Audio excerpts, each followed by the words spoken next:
32,000 शहादतों के बाद गजा में रमजान तक इसराइली हमले रुकवाने की करारदाद सलामती काउंसिल में मंजूर। अमेरिका को अपने लाडले इसराइल की नाराजगी का खौफ, वोटिंग में हिस्सा नहीं लिया। 15 में से 14 ममालिक ने करारदाद की हिमायत में वोट दिया। नेतन्याहू का एहतजाज, इसराइली मुशीरों का दौरा अमेरिका मनसूख। बाइडेन इंतजामिया का दौरा मनसूख होने पर इजहार अफसोस। एंटोनियो गुतेरेस बोले, करारदाद पर फौरी अमल होना चाहिए, अमल ना होना नाकाबिले मुआफी होगा।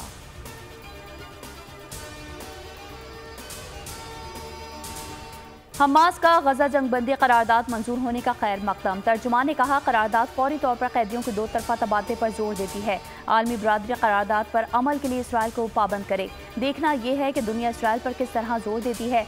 7,000 से ज्यादा फलस्तीनी कैद में हैं। इसराइल को कैदी फलस्तीनियों को रिहा करना होगा।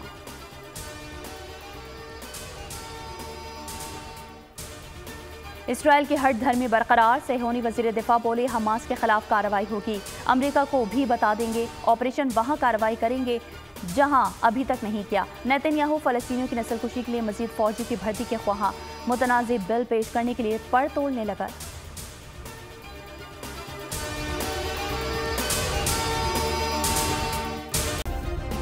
सब्सक्राइब करें और बेल दबाएं ताकि कोई खबर रह न जाए।